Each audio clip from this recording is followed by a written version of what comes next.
Welcome to Moving Through and Beyond, a podcast dedicated to sharing inspired journeys of redefining life, vision, and purpose after immense hardship and grief. My goal with this podcast is to give you hope and to let my guest journeys inspire you to make the choice to keep looking up. I'm your host, Carey Conley. Hi, everybody. This is Carey Conley, the host of Moving Through and Beyond podcast. I have the great honor of bringing on some pretty amazing people that are doing big stuff in the world. And one of the great things that happened for me when I moved to Arizona is I met two women who were on a mission to help young girls grow with confidence, live their authentic life, get through everything with thriving and striving and success, all the success. And you guys, watching you in such a short time of what you created is amazing. So I want to introduce you guys to the founders of Girls Mentorship. This is Jill and Mary. Thank you for being here, you guys. Hi, Carey. Hi, Carey. I was so excited that you guys are coming because I told the team they're super fun.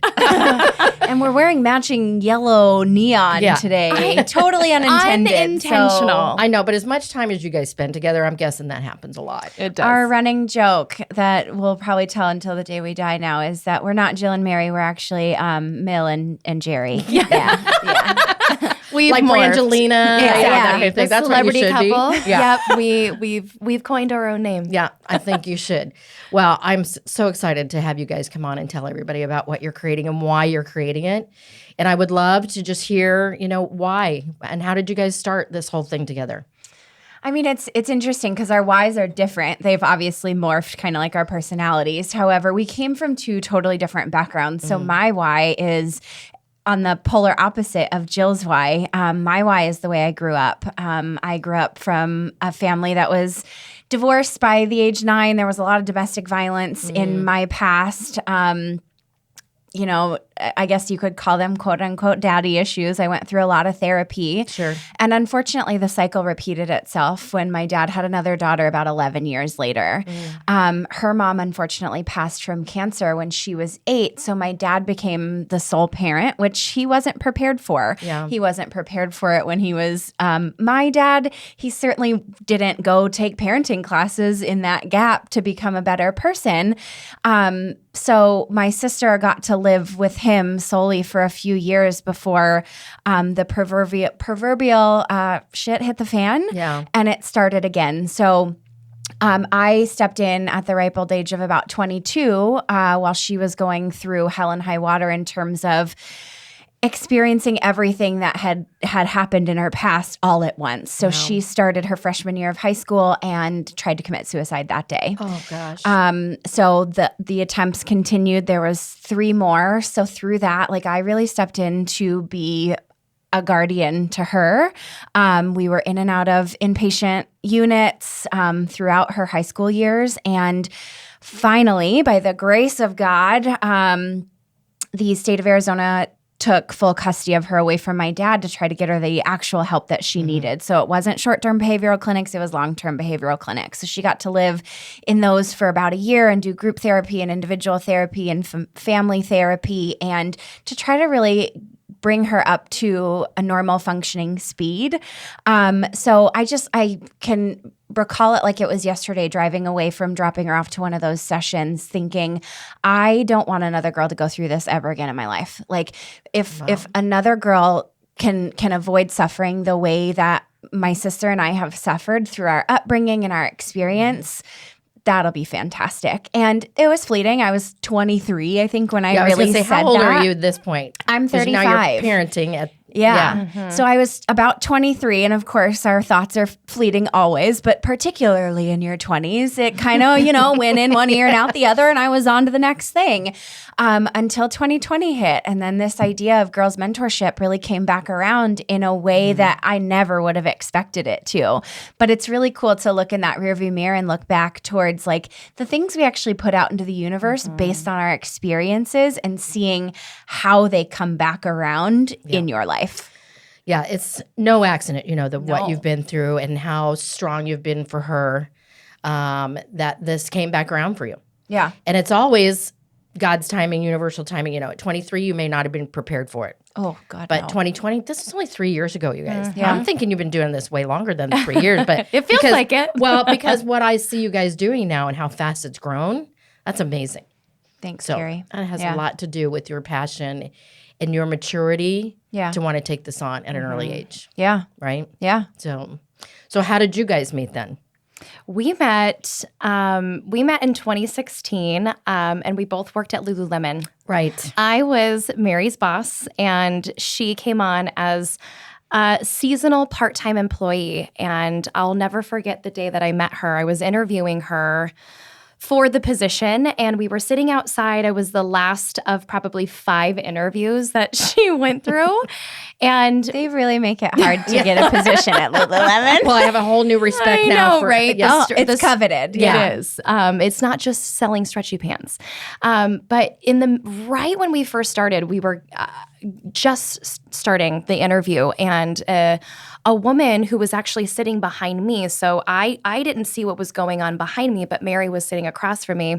This older woman actually tumbled down a set of stairs, a couple of stairs behind me. And I'm asking Mary, the general interview questions, and she didn't even bat an eye. She stood up, ran over to this woman, helped her up. This poor woman was so embarrassed and was slapping this would have Mary. been me. Slapping Mary off of out, me. slapping her I'm fine. Yeah. And in that moment, I was like, that was it. Yeah. Done. I don't need to ask you anything else because I know your character. Yeah. And we need more people like this on the team. So cool. I said, did you do that on purpose? Did you plant her? Is someone going to take off the mask and be like, hey, That's just funny. kidding. This was part of the interview process. But the cool thing about our relationship, it was I didn't get to really know Mary until I left the company in 2018. And I was on this path of pursuing more, and I didn't know what more looked like. I just knew that I wanted to continue my love and passion for leadership and development. I loved vision and goals and training people, and I was trying to figure out, how do I do this on my own without a company backing me? I was ready to figure out what it looked like, but I needed a support system, and my support system for 10 years was Lululemon. Right. And Mary at the time had a CrossFit gym, and she was she was immersed in a different community of women that I was I'm really inspired by and I'm curious about. So in true Mary fashion, she was like, come along, I'm going to show you the ropes. Yeah. And I see you guys work out together a lot. That's so cool. And we built a friendship that way. And 2020 hit and Girls Mentorship was born. That's so amazing. So you brought the idea to Jill, Mary. No, it was Jill's. It was Jill's idea. Oh. She had left Lululemon to work with moms initially and bring the leadership and development tools that she was just talking about to moms. And eventually, moms were like, "This is great, and I don't have the time for it, but you know who needs it? My daughters." So Gotcha. feebly, obviously being crazy teenagers that we were separately, Jill was like, "I'm not working with your daughters. You crazy?" Yeah, I was like, I remember the type of they kid I scare was. me, you guys. They're Seriously, scary. I did a vision workshop a couple weeks ago at a high school in San Diego. Amazing. Awesome. And they're a tough crowd. They sure are. Because you can't tell what's going on in there, right? You got to So- break those walls down real Yeah. quick, or they're going to sit there very stone-faced like you're an idiot. Yeah, that's exactly what I think they're thinking. Yeah. Right. So they're scary because they don't give you any feedback. They don't. Right. Yeah. Right. It's Interesting. an interesting demographic for sure. Yeah.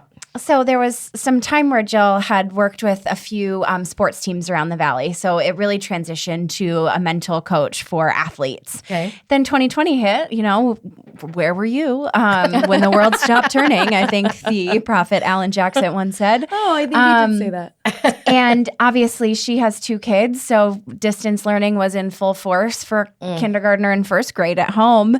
And parents were reaching out like, Jill, you were doing this work. Our girls desperately need this work now. Yeah. Can you bring this work back to the forefront? She's like, heck no. Do you know what it's like? busy. Do you know what it's like to distance learn with a first Hi, grader? do you see what I got going on Right. here? Yeah. However, Jill is a 2 on the Enneagram. So if any listeners here know what that means, it means she is a people pleaser, which is an amazing quality if used correctly, which she With boundaries. absolutely. Well, I've had to learn that. Yes. Yeah, well, we all have. Yep. So as opposed to doing it alone, she concocted this plan to have just a simple 4-week call series, and she wanted help. And she called me, and I said, "That sounds great. Turns out I'm not doing anything."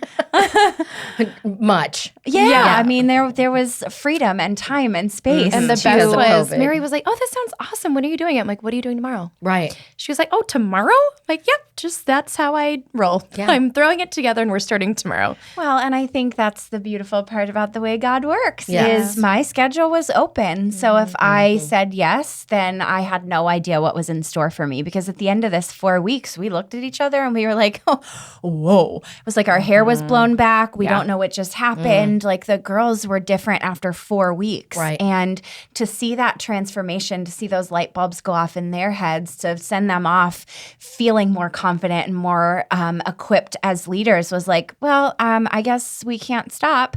And, what do you do next? It's Right. like www. What can we try? Girlsmentorship.com, and GoDaddy tells us it's available. That's a sign. Right. You go to Instagram, Girls Mentorship is available. That's another sign. Yeah. So you're like, wow, it was really stacked towards us. The wins are really piling up here. Like, I guess that these are our signs Right. that we need to take action on this as a full-time idea. And we So just good. thought, like, wouldn't it be cool if we had these conversations at their age? Yes. So as much as we were like, how do we do this? We felt a responsibility around, like, man, if we could have spoken to the younger version of Jill and Mary and they could have had these tools a lot sooner, that's also our why. So much And we so. just saw how much girls were suffering and paralyzed by things that we were like, oh my gosh, as much as us as grown women are still working through these limiting beliefs and self-doubt and lack of confidence from time to time, so are they. Yeah. And we were like, we got to do something about it. Yeah. Well, so are they. And the expectation is that they just move through it, right? We get sick days as adults. We get mental health days. We get to show up in our pissiness and our moods and ask people to, just put up with it. I'm having a bad day, but if it's our kids, it's like snap out of it. Yeah. Pick yourself up by your bootstraps. You got So things to true. do. And it's like, wow, we really need to teach our kids how to process. We really need to teach them how to move through it, not just expect that they're able to deal with it, because they have no idea. This is so different from my generation when I was raised. You Right. guys. And I'm way older than you all, but also your generation too, right? And so now it's a whole different world. And you starting this on the forefront of what's going to be generations of how this is affecting them now because of the shift in education and how they're being raised. I see this now because my daughter's now raising 2 boys. Right. Her 3-year-old is very expressive. His emotions are big. And she's saying things to him that I would have never said to my kids. Right. He saw me crying one day and he got really kind of freaked out about that. He kind of looked at me and he looked at his mom and she looked at him. She said, "It's okay to cry, Price."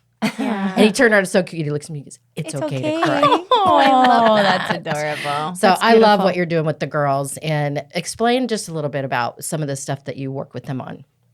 We focus, so everything that we teach is through social emotional learning. Yep.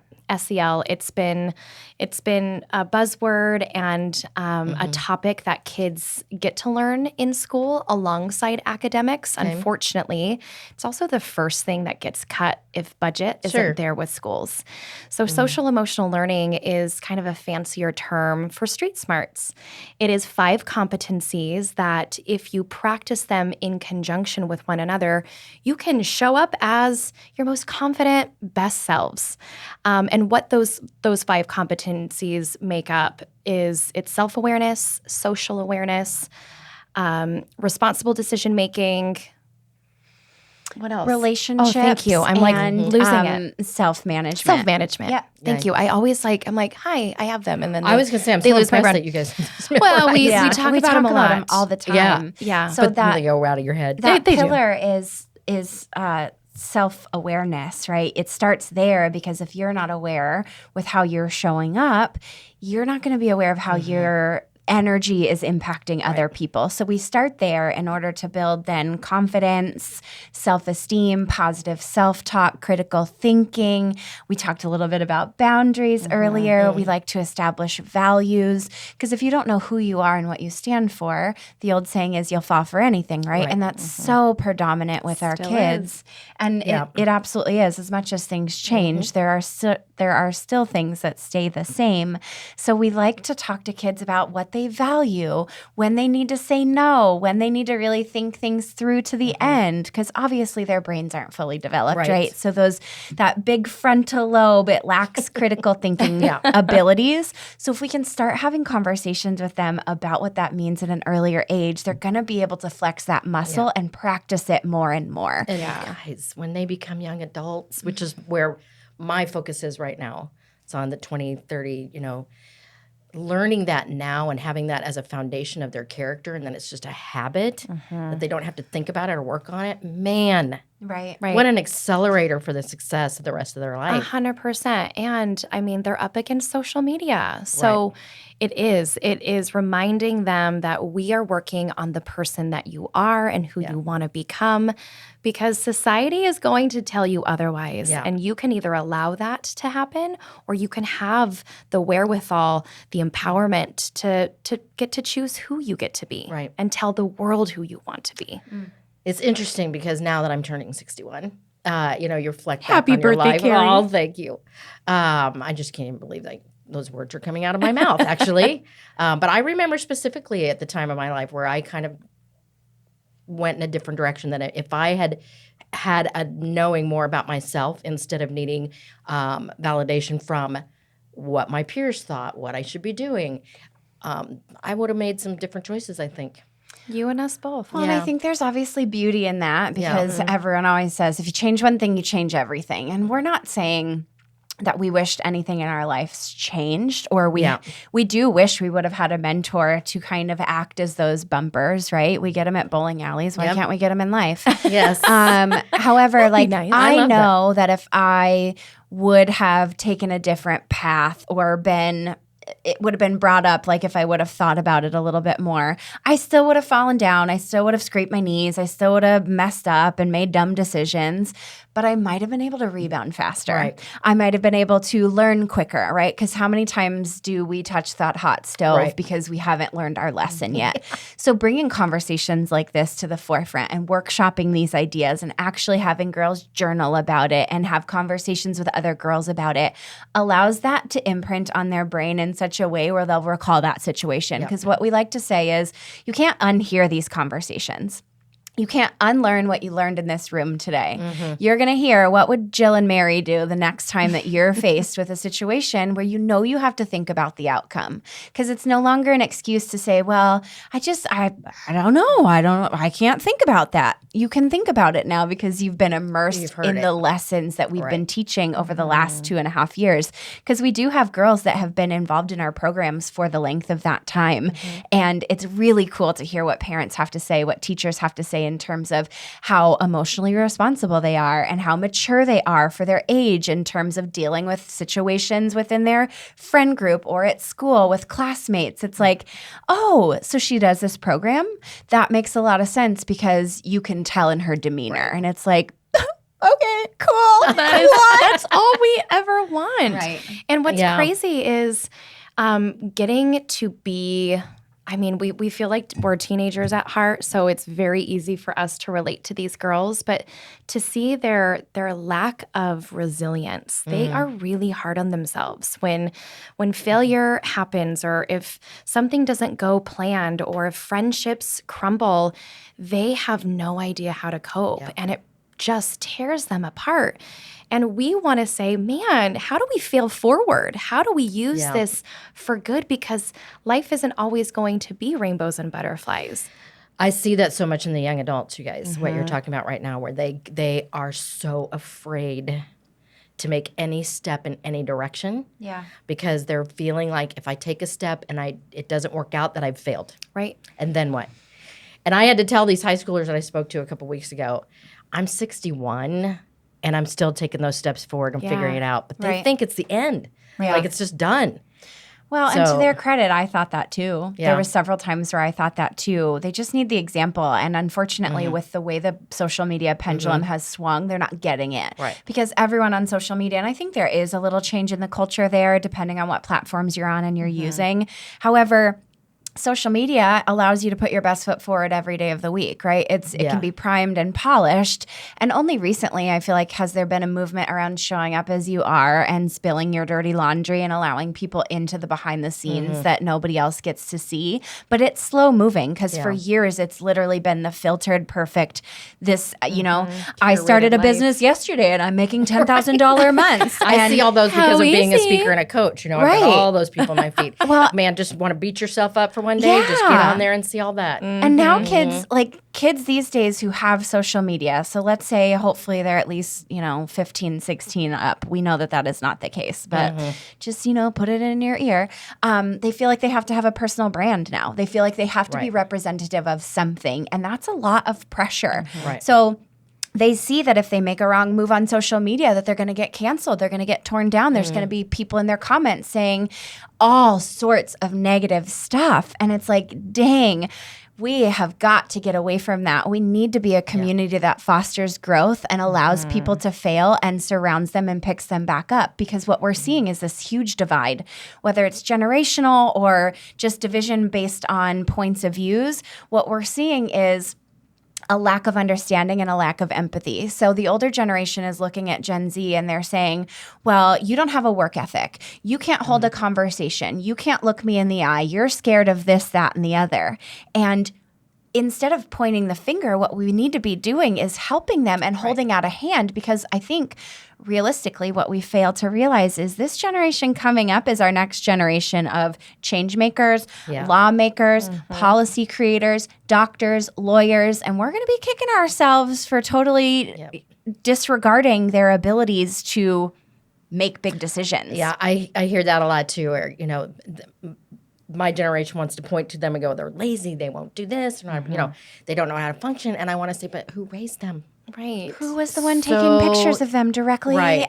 So the minute after they were born, they've had a cell phone in their face since day one. Yeah. And we all have a responsibility. That's like the beautiful thing of what we like to say around social emotional learning is, yes, there's these 5 competencies that really make up how you can walk around being confident, a confident human, but there's these outward circles. So you yourself get to practice these skills, but then who's also supporting the practices in school, out of school, in your homes, in your communities. And that's where, whether you are a parent or you're not a parent, you're a leader, we're all members of a community. We are a part of this nation, this world, and we have a responsibility to show up and support one another. We can't continue to point the fingers because that's not going to get us anywhere. Exactly. Yeah. Well, my daughter and I were so honored to get to be a little part of your community. One day we got to come and speak to your girls about vision and purpose and why they matter and making choices in their perspective. And it was so eye-opening, you guys, so refreshing. Because again, we went in going, are we gonna really? Are we girls gonna like us? Are they gonna? And like you us? guys nailed it. Yeah, you did. Thank you. You did. But it was great to see the girls open up because I know, especially that age, it's not easy to do. Right. They don't know how to connect. Right. Especially now that we've been through COVID and social media. Now we've got a huge. Somebody sent me an article not long ago about loneliness and which generation is suffering with it the most. You would think it would be mine. It's not. It's the kids. It is, which is eye-opening to say the least, because we think that the device in our hands, which brings us endless amounts of information every 4.2 seconds, would be a reason to feel more connected. But it's because of that same device where we feel more disconnected. And the generation who is utilizing their devices more than any other generation is Gen Z. Granted, they're using it in a different way than millennials are. I mean, millennials were at the forefront of creating the internet, right? We were the first generation to really sink our teeth into the technological change. But Gen Z is using it in a different way, and they're depending on it more and more for connectedness, and it's having the opposite effect. And you said something earlier that ties into this loneliness statistic around just you're seeing this young generation sit down on themselves and give up. And it's like, man, they're just pelted with bad news after bad news after bad news. They're the generation, they're the COVID generation. They've been through so much in terms of having to be stunned by this nation's lack of good news, I want to say, right? They're terrified to go to school because every day there is a new news story around school shootings. And again, looping it back to the very beginning, our expectation is that they get up, dust themselves off, go to school and get a 4.0. Right. Right. They're mismanaged. Exactly. They're mismanaged expectations. Yeah. My daughter just did a TEDx a couple weeks ago. Oh, Yes, she amazing. did. Yes, she did. And she talked about how the educational system set her up for unmet expectations. We're not even going to go into talking about education because that's a whole other podcast we can come to. 100%. Sure is. Yeah, we'll table that conversation. But Don't she get us started. said I was put on a conveyor belt of you go to this school, you Yep. get good grades, you get into the right school, come out, get the job. And for most of them, they look around about a year out and they're looking around going, so this is it? Yeah. So am I And supposed I'm to be not happy? Yeah. Yeah. And they don't know what to do about it. Right. I don't know So- what study it is, but there was a study that came out that said the happiest day of a senior or senior's life was getting their acceptance letter. Now it's not an acceptance letter anymore; it's an acceptance email. So Right. find yourself in that story. But the saddest part of their life is 2 seconds after, where they realize they just have 4 more years of the same, and there was no like party. Right? Yeah. They worked their butts off to get that 4.0 and to get into an incredible school and get these scholarships, and they're rewarded with what? The same thing, just in another 4 years. Well, and I'm listening to an incredible audiobook, and it's talking about if you ask young adults about their experience with high school or middle school, what they'll say to you is, I studied really hard and I had to do a lot of tests. There's nothing about, oh my gosh, these were the best 4 years of my life. And I met like great friends and we got, we had awesome memories. It's all about the pressure that we put on our kids, which is changed so much sad. over the years. Yeah, I really want to align myself, and I know you guys do too, with people who are on a mission to flip around the educational system. But again, that'll be a podcast for another day. But Absolutely. I want to know, as we're wrapping up, what do you guys? What's happening next for the community that you guys are building? God, what isn't happening? I think is the appropriate question. We're still in a spaghetti throwing phase, meaning we're seeing what sticks. However, we know a couple things really do, which is our summer camps. Summer camps are like our Super Bowl. So depending on when this is coming out, we may have already had them and you'll have to wait until next year, or you might be just in time. So June and July, we host 3 weeks of week-long summer camps, which are awesome.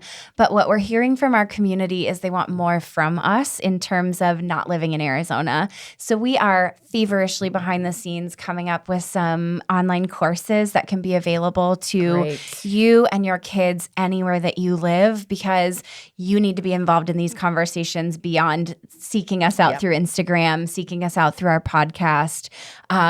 You need to sink your teeth into what we do in our workshops and what we do in our summer camps as well. So stay tuned for some incredible online offerings that are going to be easily digestible. We're not going to fire hose you. We want people to take that one step at a time with this SEL education and apply it as such so they can see growth within their daughters as well as their families. That is so cool, you guys. I hope that I get to be a small part of helping you promote that, grow that, however I can. We'd be honored. And you've been an incredible cheerleader for us. Well, Truly. I watch what you guys are doing all the time. And truly, you can't be everywhere for everybody, right? No. But aligning myself with people who are doing what you're doing for that generation and that age group, the girls, is super cool.